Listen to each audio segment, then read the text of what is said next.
This wine costs more than your entire bloodline, darling. Victoria Ashford didn't whisper it. She announced it. Then she poured. The $4,200 Chateau Margaux hit Dr. Naomi Wright's shoulder in a slow, deliberate stream. Dark red, expensive, humiliating. It soaked into her charcoal blazer, crawled down her sleeve, dripped onto the marble floor. Victoria pressed the crystal glass against Naomi's collarbone cold, hard, and twisted. The wine left a perfect circular stain on her skin. A brand. Oops. How clumsy of me. 12 people laughed. The kind of laughter that sounds like approval. Naomi stood perfectly still. No tears, no shouting. Her face was stone. The wine dripped from her collar onto the black portfolio clutched in her left hand. A phone camera across the room zoomed in. Have you ever been so underestimated that your silence became their weapon? 7:38 p.m. 22 minutes until auction start, the grand ballroom of the Kensington Hotel gleamed like old money. Crystal chandeliers. White tablecloths starched to perfection. 200 guests in gowns and tuxedos, each worth more than most people's mortgages. The air smelled like champagne and self-importance.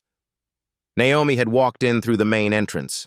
No fanfare, no entourage. Just a woman in a simple blazer and slacks, carrying a black portfolio. She looked like she worked there. That was the point. She'd been standing near the back wall, reviewing the auction catalog, when it happened. A slight miscalculation. Her shoulder brushed the back of Victoria Ashford's chair as she passed table 3. Victoria recoiled like she'd been struck by something contagious. Excuse me? Her voice cut through 3 conversations.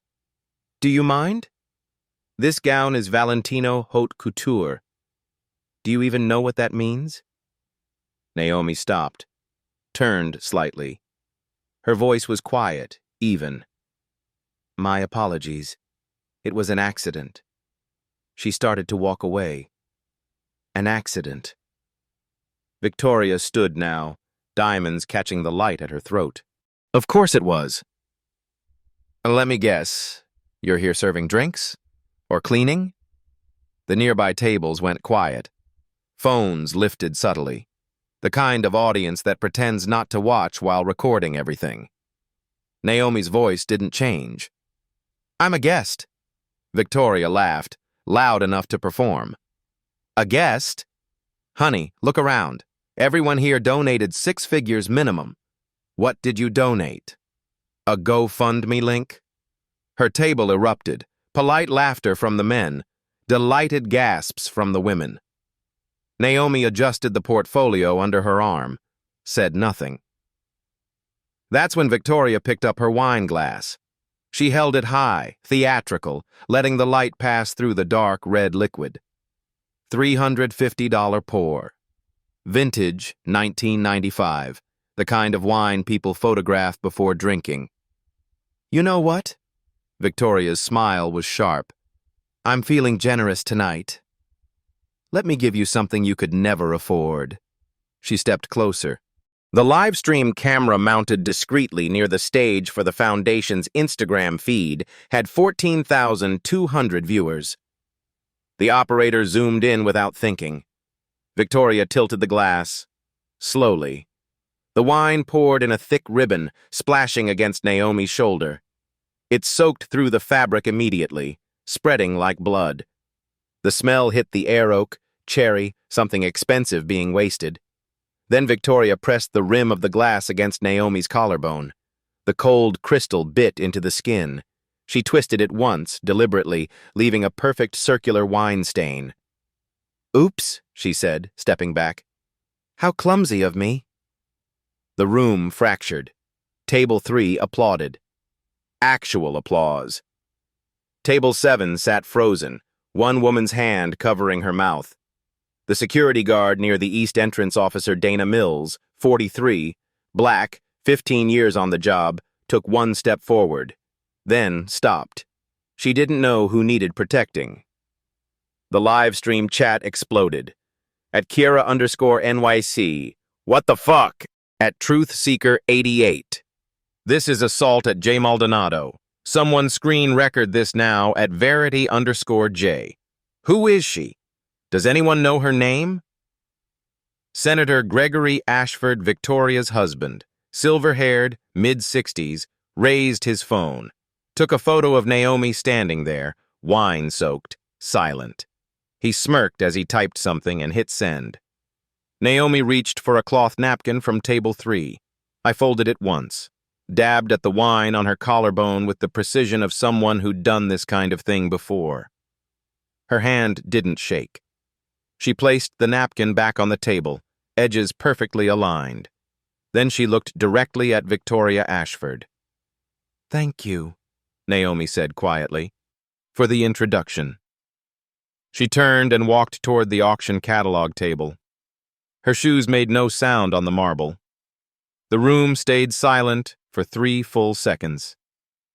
Then the whispers started. 7:41 p.m., 19 minutes to auction. Philip Crane appeared from nowhere.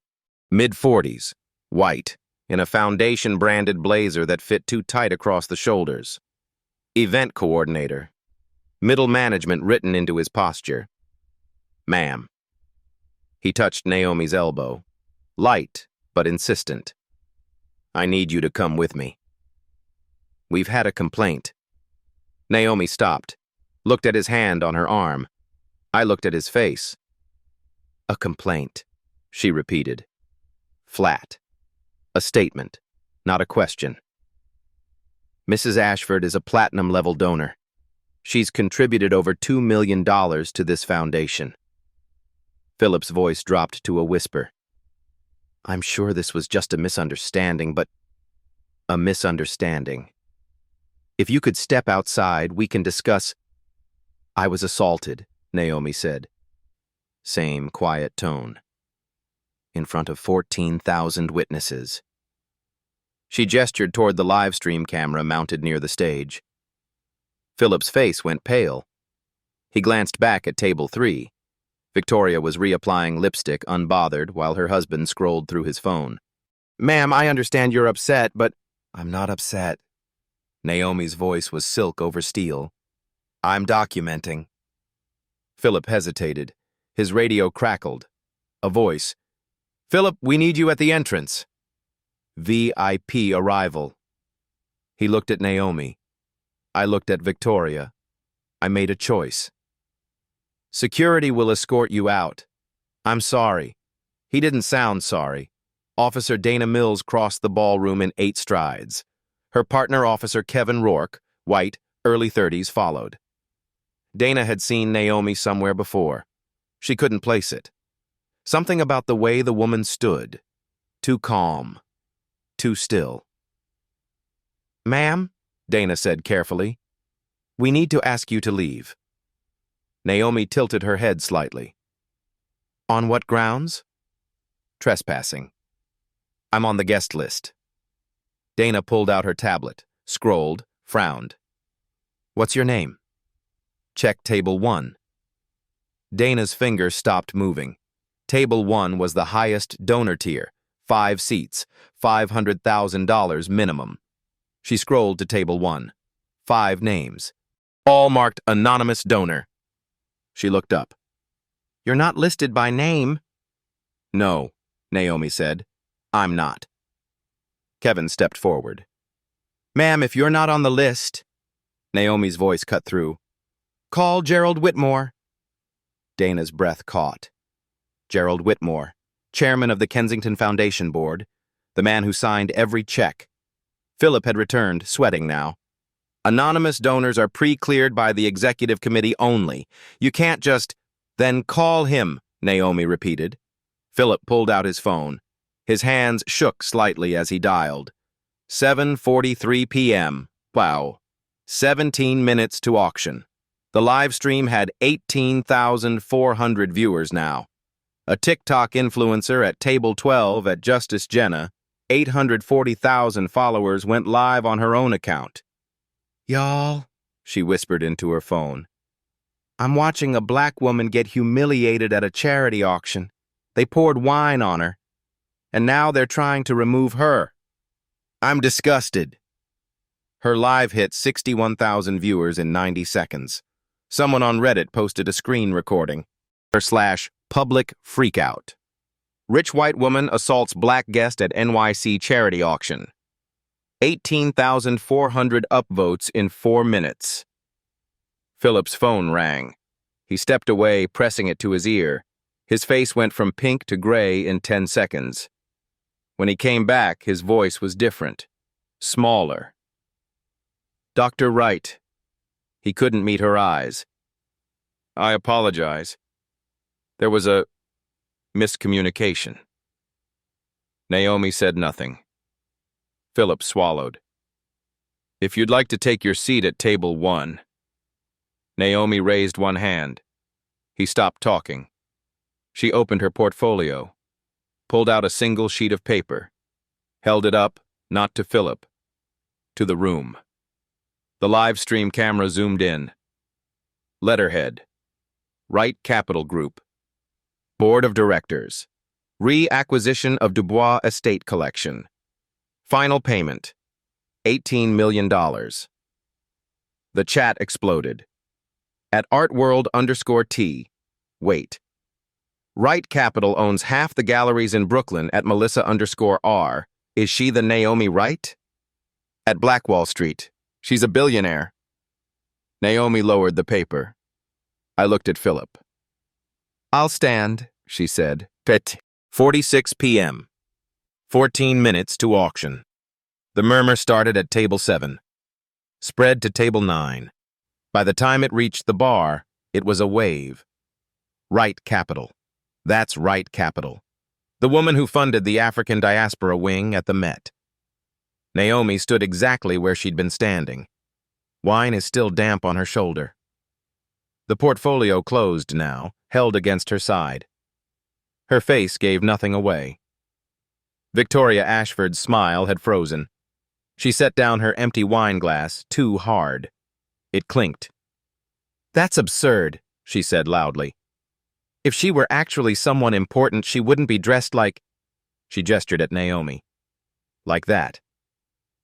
Senator Gregory Ashford put his phone away. His eyes narrowed. Philip, he called. Is this woman actually on the donor list, or is this some kind of stunt? Philip Crane looked like a man drowning. His phone was still pressed to his ear. Gerald Whitmore was still on the line. Senator, His voice cracked. Mr. Whitmore would like to speak with Dr. Wright directly. He held out the phone. Naomi didn't take it. Put it on speaker, she said. Philip pressed the button. The ballroom went silent. Gerald Whitmore's voice came through tinny but clear. 72 years old. Old money. Old power. Right now, very much. Dr. Wright. I apologize for the confusion. Your contribution was processed under our anonymous donor protocol. Victoria leaned forward. Gerald, what are you talking about? Who is this woman? Whitmore ignored her. Dr. Wright, if you could give us a moment. No. Naomi's voice cut through. I've given you 22 minutes. That's enough. She opened the portfolio, pulled out 3 documents, held them up, one by one. The live stream camera zoomed in. 21,000 viewers now. Document 1. A certified check for $12 million dated March 15th, made out to the Kensington Arts Foundation. You cashed it 4 months ago. Gasps rippled through the room. She held up the second document. Document 2. A bill of sale for the Dubois collection, signed by 3 surviving Dubois family members on March 8th. Purchase price, $18 million. The collection is legally mine. It has been for 6 months. The auctioneer appeared from backstage, bow tie crooked. He looked at the document. I looked at Naomi. That's impossible. We have provenance documents. Stolen, Naomi said. The word you're looking for is stolen. She held up the third document. In 2019, Marcus Dubois, 78, recently widowed, was approached by a Kensington Foundation representative. His wife had just died. He was behind on property taxes. The representative offered to preserve his family's legacy. He was told the collection would be displayed in a museum, told he'd receive fair market value. Naomi's eyes swept the room. He was paid $68,000 for a collection appraised at $4.2 million. The foundation resold 3 pieces immediately for $1.8 million. Tonight, you plan to sell the centerpiece for $18 million. That's a profit margin of 26,000%. The silence was suffocating. Marcus Dubois died in 2022. His daughter found the original appraisal documents.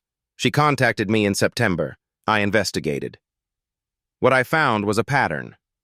She pulled out a spreadsheet. 14 families, all black or immigrant, all approached during financial hardship, estate sales, medical debt, foreclosure. Your representatives targeted them, offered pennies, resold for millions, $52 million in 5 years. You reported it as charitable acquisitions. You took tax deductions. Victoria stood abruptly, her chair scraped. This is slander. Gerald, are you going to let her? Sit down, Victoria. Whitmore's voice through the speaker. Quiet, defeated. Victoria, Saturday. 7:51 p.m., 9 minutes to auction. Officer Dana Mills hadn't moved. She stood 3 feet from Naomi, tablet in hand. Her partner, Kevin, had stepped back, hand near his radio. Dana had worked security for 8 years. She'd never seen someone hold a room like this, with paperwork. Dr. Wright, Dana said carefully, do you want to press charges? For the assault? Naomi looked at her, really looked. Dana felt something shift. Not yet, Naomi said, but I want it on record. Video, witnesses, timestamp. Dana pulled out her tablet, started typing. Victim name? Dr. Naomi Louisa Wright. Assailant? Naomi's eyes drifted to table 3. Mrs. Victoria Ashford. And everyone who laughed. The live stream chat was moving too fast to read. At Kira_NYC, billionaire exposed charity fraud at Truthseeker 88, 14 families. This is Rico at J. Maldonado. Why isn't anyone stopping this? At Justice Jenna's TikTok Live had 94,000 viewers. This woman just accused one of New York's biggest foundations of systemic fraud, with receipts, on camera. This is insane. Someone posted a screenshot from Wright Capital's website. Naomi's Forbes profile. Net worth, $1.2 billion. The comment went viral. She can afford better lawyers than God. Philip moved away, phone pressed to his ear. Nodding, sweating. When he returned, he looked 10 years older. Mr. Whitmore is on his way, 15 minutes out. He's asking if you'd speak with him privately. No, Naomi said. Dr. Wright, please. I've been here 24 minutes. I've been insulted, assaulted, and nearly arrested. I don't owe Gerald Whitmore privacy. She turned to face the room. Most people were standing, phones out, recording. I came here tonight with an offer. Return the Dubois collection. Compensate the families you exploited. Reform your policies. I was willing to donate an additional $10 million to make it happen. She paused. But that was before I was treated like I didn't belong. Before I was humiliated in front of thousands. Before your staff tried to remove me for being black in a space I paid $12 million to enter. Victoria stood. You can't prove that. You can't prove this was about Mrs. Ashford. Naomi's voice was silk. You poured wine on me and said it cost more than my bloodline. You want to explain what you meant? Victoria went white. Senator Ashford grabbed his wife's arm. Victoria, not another word. 7:54 p.m., 6 minutes to auction. The main doors opened. Gerald Whitmore entered. 72 silver hair, $15,000 suit, 50 years of controlling rooms like this. He walked straight to Naomi. Dr. Wright. He extended his hand. Naomi looked at it. Didn't take it. "I want to apologize." "You want to contain this," Naomi said. "There's a difference." Whitmore's hand dropped. His face is carefully neutral. His eyes were scared. "What do you want?" Naomi pulled out a contract, 5 pages, already printed. "I want you to read this, out loud, to everyone here, then sign it, in front of these cameras, right now." She held it out. Whitmore took it, read the first page, the second. By the third, his face was ashen. "You can't be serious. 6 minutes until your auction starts. Right now, you have nothing to sell. Read it, or I walk and call the New York Attorney General." Whitmore looked around, at the cameras, 23,000 people watching online, at Victoria Ashford, who'd destroyed everything with 1 glass of wine. He looked back at Naomi. "If I sign this—" "If you sign," Naomi said, "the Dubois family gets justice. 13 other families get restitution. Your foundation gets a chance to survive. If you don't, I'll bury you." She dropped her voice. Only Whitmore could hear. "I've already won, Gerald. The only question is whether you lose everything or just your pride." Whitmore closed his eyes. I opened them, nodded once. "Get me a microphone." 7:56 p.m., 4 minutes to auction. Someone brought a microphone. A handheld, cordless, the kind used for toasts and speeches. It felt obscene in this context. A weapon disguised as courtesy. Gerald Whitmore held it like it might burn him. The ballroom had swollen. Word had spread through the hotel. Kitchen staff lingered near the service doors. Valets had abandoned their posts. A Reuters stringer had slipped in through the back, camera already recording. Naomi stood to Whitmore's left, close enough to read over his shoulder, far enough to let him hang himself. Whitmore cleared his throat. The microphone squealed feedback. Someone adjusted the volume. "Ladies and gentlemen," his voice was steady, practiced, 72 years of knowing how to perform control. "There's been a development regarding tonight's auction." He looked down at the contract in his hand. 5 pages, single-spaced. Legal language as dense as concrete. "The Kensington Arts Foundation has been made aware of irregularities in the acquisition history of the Dubois collection." Murmurs rolled through the crowd. Victoria Ashford sat frozen, both hands flat on the table like she was holding it down. Whitmore continued. "Dr. Naomi Wright has provided documentation indicating that the collection was purchased under circumstances that did not meet our ethical standards." "Read the specifics," Naomi said quietly. Not into a microphone, just to him. Whitmore's jaw tightened. He turned the page. In 2019, the foundation acquired the Dubois collection for $68,000 from Marcus Dubois, age 78, during a period of financial distress following the death of his spouse. The collection's appraised value at the time of acquisition was $4.2 million. The room erupted. Whitmore raised his free hand, waited for silence. "Dr. Wright has further provided evidence that this acquisition was part of a pattern. Between 2018 and 2023, the foundation acquired artwork and cultural artifacts from 14 families, primarily Black and immigrant households, during periods of documented financial hardship. Total acquisition cost, $2.1 million. Total resale value, $52 million. Someone in the back shouted, "That's theft!" Whitmore didn't respond. Keep reading. "The foundation failed to provide adequate independent appraisals, failed to ensure informed consent, and failed to disclose resale intentions at the time of purchase." He paused. I looked at Naomi. She nodded once. "On behalf of the Kensington Arts Foundation Board of Directors, I acknowledge these failures. I apologize to the Dubois family and to the 13 other families affected. and I commit to the following remedial actions, effective immediately. Whitmore read for 6 minutes. Every word was a nail. A $5 million reparative fund administered by an independent panel of civil rights attorneys and cultural historians. Families exploited in estate sales between 2010 and 2024 could apply for restitution. Payments would be calculated based on the difference between purchase price and fair market value plus interest. A new acquisition ethics board.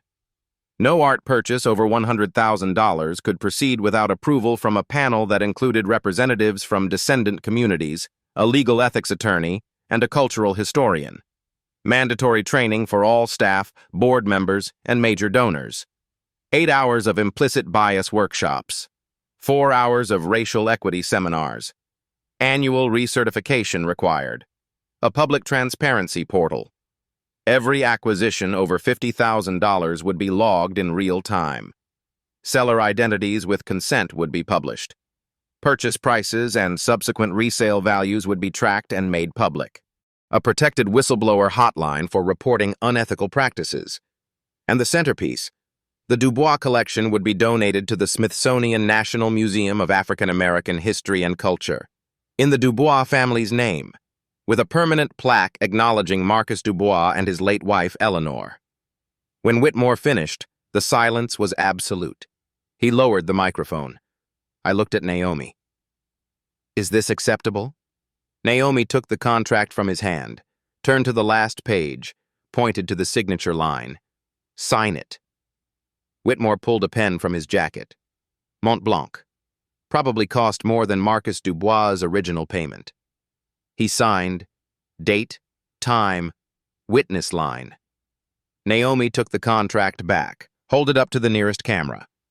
Live stream operators, she said clearly, screenshot this, time-stamp it. This is a legally binding agreement, signed under witness by Gerald Whitmore, chairman of the Kensington Foundation Board of Directors, on September 29, 2025, at 7:58 p.m. The camera flashes were blinding. Naomi folded the contract, slid it back into her portfolio. Then she pulled out one more document. This one was different, smaller, a single sheet of letterhead, handwritten at the bottom. This, Naomi said, is a letter from Eleanor Dubois to her husband Marcus. Written in 2018, 1 month before she died. Her voice didn't waver, but something shifted in it, something personal. She knew she was dying. She knew they were broke. She wrote this to tell him not to sell her grandmother's painting, the Aaron Douglas piece you were going to auction tonight. She wrote, "That painting is proof we were here, proof we mattered. Don't let them erase us for money." Naomi looked directly at Victoria Ashford. Marcus sold it anyway, because your foundation told him it was the only way to keep his house, told him the art would be preserved and honored. He died believing that lie. Victoria looked away. Naomi turned back to the room. This letter will be displayed next to the painting at the Smithsonian, so that everyone who sees it understands what it costs and who paid. She slid the letter back into the portfolio. 7:59 p.m., 1 minute to auction. The auctioneer stepped forward. His face was gray. He looked at Whitmore. Whitmore shook his head. The auctioneer picked up his gavel, tapped it once. Ladies and gentlemen, due to unforeseen circumstances, tonight's auction has been canceled. The Kensington Foundation apologizes for any inconvenience. All donations made in advance will be honored and allocated to the newly established reparative fund. Thank you for your understanding. He set the gavel down. I walked off the stage. The ballroom exploded into noise, shouting, questions, the camera flashes. Reporters swarming toward Whitmore, toward Naomi, toward anyone who looked like they knew what had just happened. Naomi didn't move. Officer Dana Mills appeared at her side. Dr. Wright, do you need an escort out? Naomi looked at her. Are you asking as security or as someone who wants to make sure I'm safe? Dana hesitated, then said, Both. Naomi almost smiled. Then yes, thank you. Dana keyed her radio. Mills to all units. VIP escort needed, main exit. Priority 1. 2 more officers materialized. They formed a loose perimeter around Naomi. As they moved toward the doors, Naomi passed table 3. Victoria Ashford was still sitting, staring at her hands. Her husband was on his phone, face red, speaking in urgent whispers.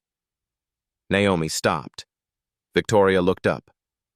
For 5 seconds, they just looked at each other. Then Naomi said, very quietly, "You didn't pour that wine on a poor woman. You poured it on the wrong one. And that's the only reason you'll remember tonight." She walked away. 8:03 p.m. Outside, the September air was cool. The street lights made everything look softer than it was. Dana walked Naomi to the curb. A black car was already waiting. Not a limo, just a sedan. Unremarkable.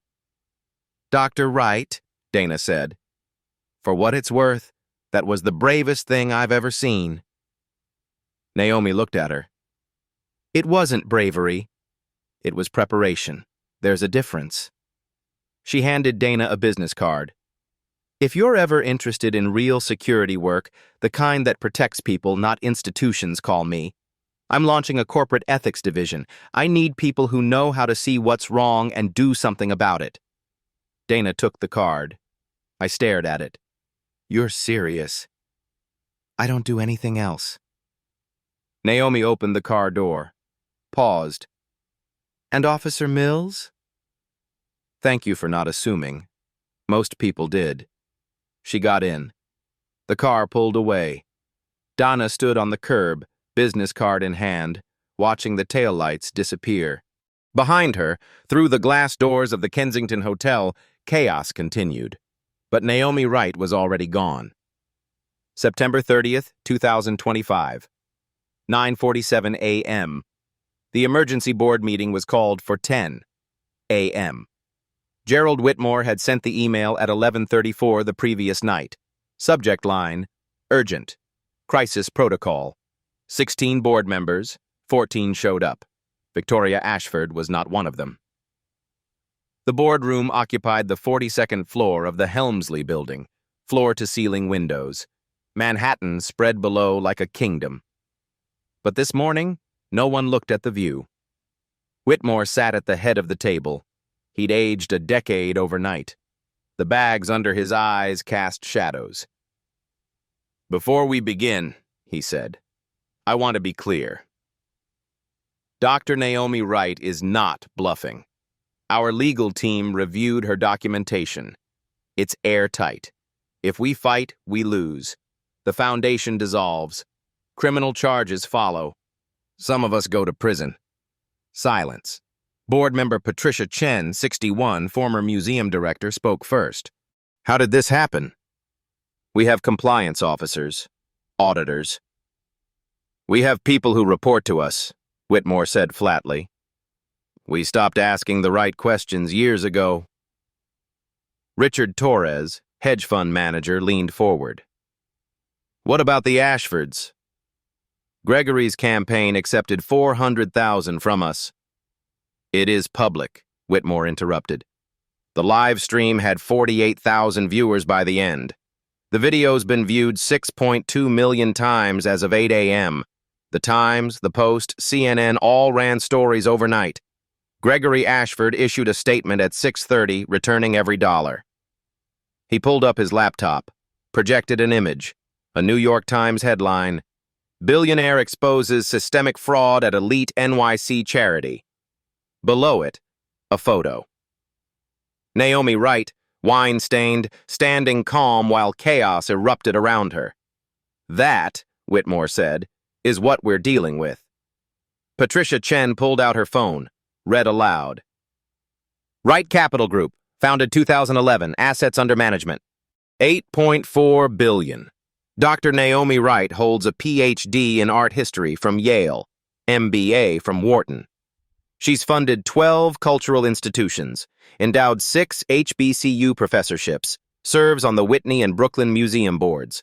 Her legal team includes former federal prosecutors and the attorney who won the FIFA corruption case. She looked up. This woman has infrastructure. Richard Torres rubbed his face. So we just roll over? We comply, Whitmore said. Fully. Immediately. Compliance is the only path that doesn't end in federal prison. He pulled up another document. Financial breakdown. The reparative fund, $5 million. We have $12.3 million liquid. Painful, but survivable. Ethics board and transparency portal, $1.8 million first year. Technology, staffing, legal, survivable.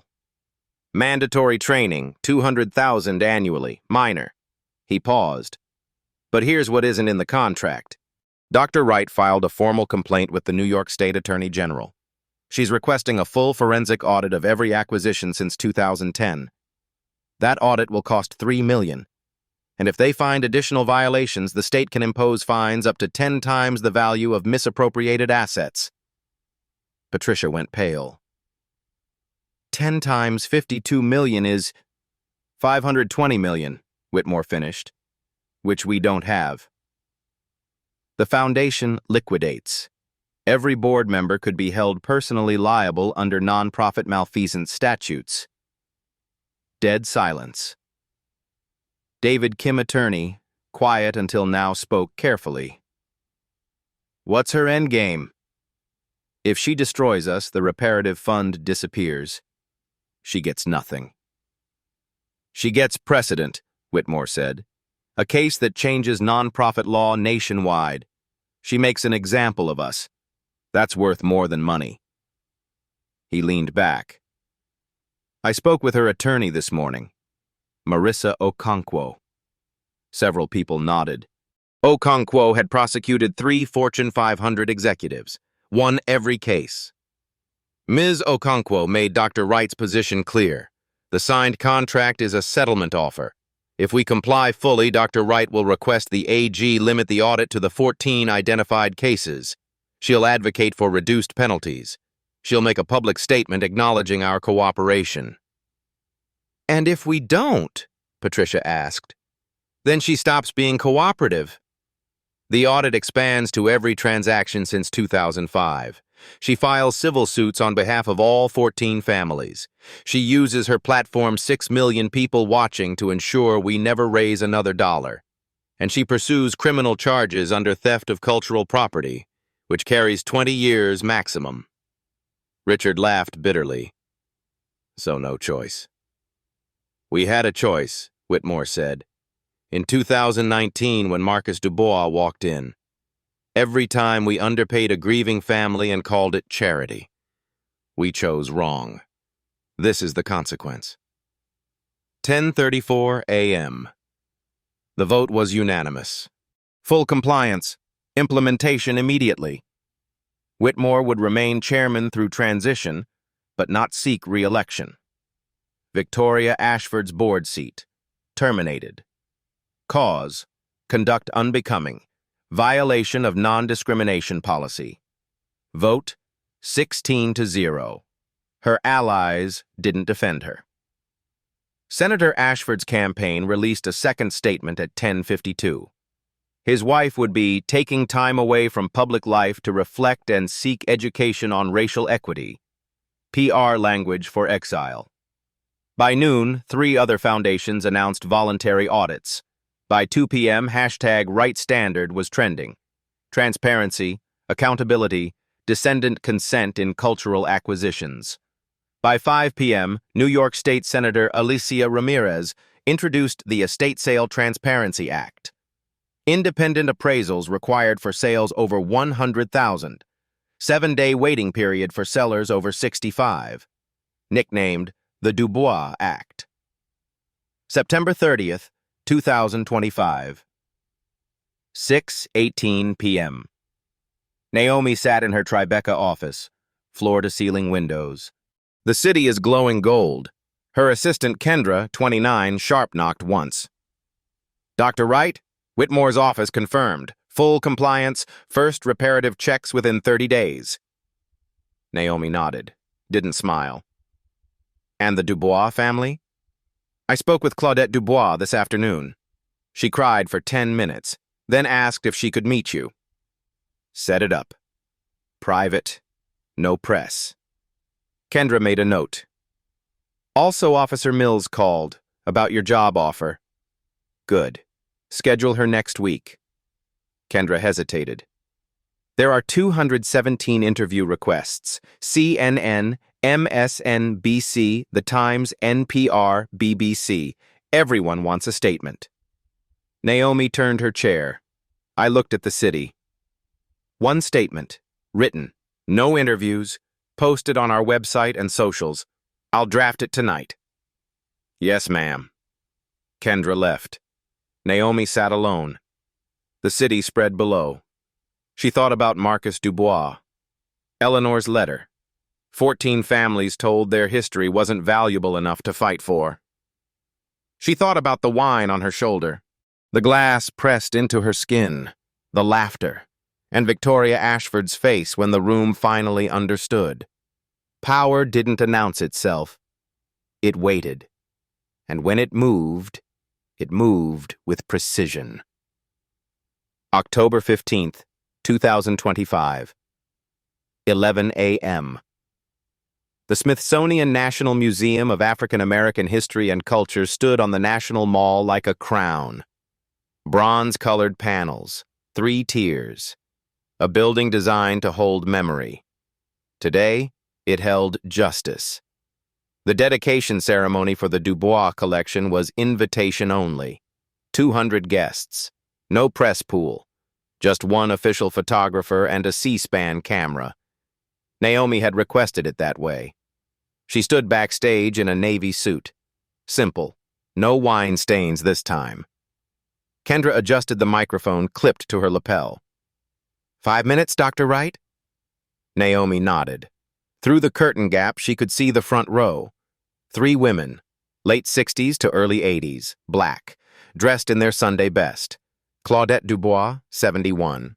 Marcus and Eleanor's daughter. Her sister, Regina, is 68. Their cousin, Lorraine, 79. The surviving Dubois family. Naomi had paid for everything. Flights, hotel, meals, a private museum tour yesterday. Claudette had stood before the Harriet Tubman exhibit for 40 minutes and cried. The museum director, Dr. Kevin Young, poet, historian, stepped to the podium. Good morning. Today we celebrate not just a remarkable collection, but the return of a stolen legacy. Applause. Dr. Young continued. The Dubois collection represents 3 generations of African American cultural preservation. Paintings, sculptures, textiles, documents. Acquired by the Dubois family between 1924 and 1998. Not as an investment, as an identity. He gestured to the screen behind him. A photograph appeared. Marcus and Eleanor Dubois, 1987. Standing in their Crown Heights living room, walls covered in art. The Aaron Douglas painting visible behind Eleanor's shoulder. Marcus was a postal worker, Eleanor is a school teacher. They weren't wealthy, but they understood. Culture is survival. Memory is resistance. The audience was silent. In 2019, during the worst moment of his life, Marcus was told he had to choose between his home and his history. He chose his home. He believed the foundation would honor his legacy. Instead, they erased it. Dr. Young's voice hardened. Until Dr. Naomi Wright made them remember. Louder applause. Dr. Young turned. Dr. Wright, would you join us? Naomi walked onto the stage. The lights were bright. The room is warm. She looked at Claudette in the front row. Claudette was already crying. Naomi stepped to the podium. Thank you, Dr. Young. Thank you to the museum for accepting this collection. It belongs here. It always did. She paused. I'm not going to tell you this is a happy story. It's not. Marcus Dubois died believing he'd betrayed his wife's wishes. Eleanor died knowing her family's history was being sold for survival. That's not justice. That's a tragedy with a legal stamp. The room shifted. Uncomfortable. Good. But what happened after that's different. 47 days ago, I stood in a ballroom and watched a woman pour wine on my shoulder because she assumed I was nobody. She assumed wrong. And because she assumed wrong in front of 48,000 witnesses, we're here today. Naomi pulled a folded paper from her jacket, unfolded it. This is the first check issued by the Kensington Foundation's Reparative Fund. $372,000, made out to Claudette Dubois. The difference between what her father was paid and what the collection was worth, plus 18% annual interest. She held it up. The camera zoomed in. 12 more checks like this have been issued. Total disbursement, $4.6 million. The families who were exploited are being made whole. Not fully, you can't buy back time or dignity. But it's a start. She refolded the check, looked at Claudette. Ms. Dubois, this is yours, along with something else. She gestured off stage. 2 museum staffers wheeled out a large frame covered in cloth. Naomi walked over, pulled the cloth away. The Aaron Douglas painting. Aspiration, 1936. Oil on canvas, 5 feet by 4 feet. Vibrant, layered, powerful. Below it, a brass plaque. The Dubois Collection. In memory of Marcus Dubois, 1941 to 2022, and Eleanor Dubois, 1943 to 2018. That painting is proof we were here, proof we mattered. Eleanor Dubois, 2018. Claudette stood. I walked to the stage. Her sisters followed. Naomi stepped aside. Claudette reached out, touched the frame. Her hand shook. My grandmother bought this in 1952, she whispered. The microphone barely caught it. $35. She hung it over the kitchen table. She said, every time you eat, you look at greatness. You remember you come from greatness? She turned to Naomi. Thank you. You gave us back our name. They embraced. The room erupted. October 20th, 2025. The reforms came fast. The Kensington Foundation's transparency portal went live. Every acquisition since 2010 is now public. Purchase price, seller name with consent, resale value. The data was ugly. Patterns emerged. 12 more families reached out. The reparative fund expanded. Mandatory training began. 200 staff, board members, donors. 8 hours implicit bias. 4 hours racial equity. Attendance is non-negotiable. 3 board members resigned rather than comply. Their seats filled within a week 2 by people of color, 1 by a disability rights advocate. The Acquisition Ethics Board held its first meeting. 7 members. 3 were descendants of exploited families. Every decision required unanimous consent. The whistleblower hotline received 47 calls in 2 weeks. 19 actionable. 6 resulted in immediate policy changes. Officer Dana Mills accepted Naomi's offer. She became Director of Institutional Ethics for Right Capital Group. First project, Dignity. First protocol, training for security professionals on de-escalation with equity. 15 corporations adopted it in 3 months. Philip Crane, the coordinator who tried to remove Naomi, was terminated for cause. He sued for wrongful termination. Case dismissed. He now works at a car dealership in Jersey City. Victoria Ashford deactivated her social media after death threats. She enrolled in a 6-month racial equity intensive, posted a handwritten apology online. 500,000 people read it. Most didn't forgive her. Some did. She donated $500,000 to the Reparative Fund. It didn't make headlines. Senator Gregory Ashford lost re-election by 9 points. Exit polls showed 73% of black voters and 61% of white women voted against him. He accepted a lobbying position. Does not speak publicly about the incident. Gerald Whitmore stepped down as chairman on schedule. He wrote a Times op-ed, "How We Failed. Honest, painful. Not enough, but something." November 12, 2025. 3 states passed the Estate Sale Transparency Act: New York, California, Illinois. 7 more had bills in committee. The hashtag right standard became a certification. Nonprofits meeting transparency and equity benchmarks could apply. 43 organizations earned it first year. Naomi was featured in Time's 100 Most Influential. The write-up was by Claudette Dubois. Dr. Wright didn't just fight for one family. She fought for a principle, that justice doesn't wait for permission. Naomi didn't attend the gala. She sent Claudette instead. November 18th, 2025. 7:42 p.m. Naomi sat in her Tribeca office. Same chair, same view, different city. Kendra knocked. Entered. Dr. Wright. The museum called. The Dubois exhibit had 15,000 visitors in the first month. They're extending it. Naomi smiled. First real smile in weeks. Good. Kendra hesitated. Also, Victoria Ashford's attorney reached out. She'd like to meet. Private. No press. She wants to apologize. In person. Naomi looked out the window. I thought about it. Tell her no. Are you sure? I'm sure. She had her chance to apologize. She chose to pour wine instead. I don't need her guilt. I need her gone. Kendra nodded. Left. Naomi turned back to the window. The city glowed. Somewhere out there, 14 families were whole again. Somewhere, a system had changed. Not because someone asked nicely, because someone refused to be erased.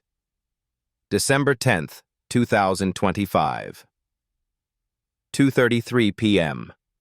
Naomi sat across from a filmmaker she'd never met. His name was James Chen, documentary director, 3 Sundance Awards. He'd been chasing her for 6 weeks. Dr. Wright, he said, leaning forward. Your story is everything people need to see right now. Power, justice, a black woman taking down a corrupt system. Let me tell you. Naomi sipped her tea. They were in a cafe in Brooklyn, Prospect Heights, quiet corner table. My story, she said carefully, is not entertainment. I'm not talking about entertainment. I'm talking about education, inspiration. You've already changed nonprofit law in 3 states. Imagine what a film could do. Naomi set down her cup. Mr. Chen, I appreciate the offer, but I didn't do this to be famous. I did it because Marcus Dubois deserved better. His family deserved better. 13 other families deserved better. Exactly, James said. And there are thousands of families out there right now who don't know they deserve better. Who doesn't know they have rights? A film reaches them. Naomi studied him. He meant it. She could tell. If I said yes, and I'm not saying I am, what would you need from me? James pulled out a tablet. I opened a folder. Interviews, access to documents, introductions to the Dubois family if they're willing, and I'd like to film the next phase. Next phase? You're not done, James said. I've been following your foundation's filings. You're launching a national art restitution initiative. Free legal services for families exploited in estate sales. You're scaling this. Naomi didn't confirm or deny, but her silence was not enough. James smiled. Let me document it. Not for you. For the next person who gets wine poured on them and thinks they have to stay silent. Naomi looked out the window. Thought about Eleanor's letter. Don't let them erase us for money. I'll think about it, she said. December 18th, 2025. Naomi's written statement went live at 9 a.m., posted simultaneously on Right Capital's website, Instagram, LinkedIn, and Twitter. No interview, no press conference, just words. A statement from Dr. Naomi L. Wright. On September 29, 2025, I attended a charity auction at the Kensington Hotel in Manhattan. I went to honor a family whose legacy had been stolen. I left as a symbol of something I never intended to represent. I want to be clear about what happened that night. I was humiliated. I was assaulted. I was treated as less than because of my skin color and assumptions about my worth. This was not isolated, not a misunderstanding. This was racism. Plain, documented, witnessed by thousands. But here's what I need you to understand. I am not special. I had resources, money, lawyers, time, education that most people don't have. I could fight back in ways most victims never will. That doesn't make me a hero. It makes me lucky, and it makes the system broken. The Kensington Foundation stole from 14 families over 5 years. 14 we know of. How many others are out there? How many people signed away their history because they were desperate, grieving, or didn't know their rights? How many Marcus Dubois stories will never be told? That's why I'm not stopping here. Today, I'm announcing the Right Restitution Initiative, a national program offering free legal services, forensic audits, and financial support to families exploited in estate sales, cultural acquisitions, or inheritance settlements. If you were pressured to sell, if you were underpaid, if you were lied to, we will help you fight back. This isn't charity. This is a correction. We've assembled attorneys, historians, appraisers, and financial investigators. We're partnering with the NAACP Legal Defense Fund, the National Association of Latino Arts and Cultures, and the Asian American Legal Defense Fund. $50 million operating budget. We're ready. If you need help, go to rightrestitution.org. Fill out the intake form. We'll review every case. We can't promise we'll win every fight, but we promise we'll fight. To everyone who watched that video and felt something, anger, recognition, hope, I need you to do more than feel. I need you to act. Share this statement. Share the website. If you know someone who's been exploited, send them to us. If you work at a nonprofit, museum, or foundation, audit your acquisition practices now, before someone else has to. And if you're someone who's been underestimated, dismissed, or erased, remember this. Your dignity is not up for negotiation. Your history is not for sale. And your silence is not required. Power doesn't announce itself, but it doesn't hide forever either. Thank you to the Dubois family for trusting me. Thank you to the journalists, activists, and ordinary people who amplified this story. And thank you to everyone who refused to look away. This is just the beginning. Dr. Naomi L. Wright. The statement was shared 47,000 times in the first hour. By noon, rightrestitution.org had received 612 intake forms. By 5 p.m., it crashed from traffic. Kendra's team restored it in 20 minutes. By midnight, over 2,000 submissions. Naomi did one interview, just one, not CNN, not The Times, not Oprah, though Oprah's people called. She chose The Breakfast Club, radio show, hip-hop culture, black audience, real conversations. Charlemagne the God, DJ Envy, and Jess Hilarious sat across from her. Charlemagne leaned back. Dr. Wright, you're a whole legend now. You know that, right? Naomi smiled slightly. I'm a woman who had a bad night and refused to let it end badly. Jess laughed. A bad night? Girl, she poured wine on you like you were the floor. She did, Naomi said. And I let her. Because I knew what was coming. DJ Envy raised an eyebrow. Wait. You let her? I didn't plan it, Naomi clarified. But once it happened, I made a choice. I could have yelled, could have fought back physically, could have left. But none of that changes systems. None of that creates accountability. So I stayed calm. I documented. I waited. Charlemagne nodded slowly. That's the part people don't get.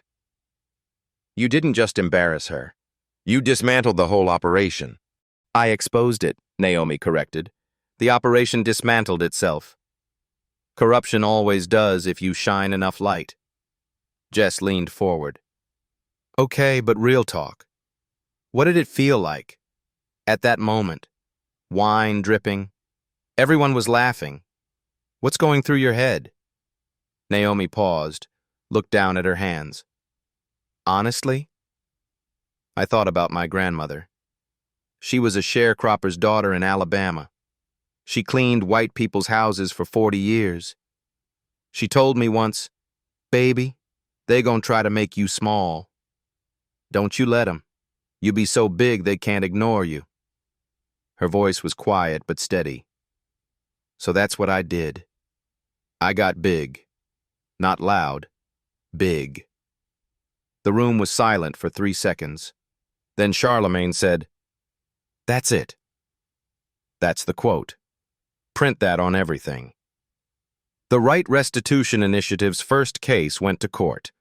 Plaintiff, the Nguyen family, Vietnamese immigrants, sold wartime photography collection in 2017 for $11,000. The nonprofit resold it for $650,000. Wright's legal team, Marissa Okonkwo and 3 associates. Case settled in mediation. Nguyen's family received $420,000 plus legal fees. It set a precedent. 11 more cases followed within 3 months. Naomi received a letter, handwritten, forwarded through her attorney. Return address, Victoria Ashford. Naomi almost threw it away. Didn't. She opened it. Dr. Wright, I don't expect you to read this. I don't expect forgiveness. I just need to say it. I was wrong. Not just wrong, cruel. I looked at you and saw nothing. I made you nothing because it made me feel like something. That's the truth. And it's ugly. I've spent 4 months in racial equity training. I've read Baldwin, Coates, Kendi. I've listened to people I spent my life ignoring. I've started to understand how much I didn't understand. It doesn't undo what I did. It doesn't erase that video. It doesn't give you back your dignity, though you never lost it. I'm the one who lost something that night. I'm writing because I want you to know I'm not asking for forgiveness. I'm asking to be useful. I've started volunteering with the Restitution Initiative. Intake forms, data entry, whatever they'll let me do. I'm using my name to pressure other foundations to audit themselves. 3 have agreed because I asked. It's not enough. It will never be enough. But it's something. If you want me to stop, I will. If you want me gone, I'll go. But if you'll let me, I want to spend the rest of my life proving people can change, even people like me. Respectfully, Victoria Naomi read it twice. Set it down. Didn't respond. But she didn't throw it away either. Naomi stood in front of a mirror. Same navy suit. Different rooms. Tonight was the NAACP Image Awards. She'd been nominated for the President's Award, Civil Rights Advocacy. Kendra knocked. "Car's here, Dr. Wright." Naomi took a breath, adjusted her collar. In 6 months, everything had changed. 14 families were made whole. 3 states reformed. 43 organizations certified. 2,000 cases opened. 56 settled. But she kept coming back to one thing. Eleanor's letter. Don't let them erase us for money. Naomi picked up her phone. I opened Instagram, typed, at Dr. Naomi Wright. Tonight I accept an award I never wanted. Not because I don't value recognition, but because I wish recognition wasn't necessary. I wish we lived in a world where demanding dignity wasn't radical, where protecting our history wasn't resistance, where a black woman could walk into any room and be seen as human first. We're not there yet, but we're closer. To everyone who's been poured on, literally or figuratively, I see you, Your story matters. Your fight matters. And you're not alone. If you've experienced discrimination, exploitation, or erasure, comment below. Tell your story. Or just say, I'm here. Gee, let's build something together. Share this post. Tag someone who needs to hear it. And if you're ready to fight back, visit rightrestitution.org. Subscribe to Black Soul Stories for more narratives of resilience, resistance, and reclamation. Remember, you're not invisible. You're underestimated. And underestimation is a tactical advantage.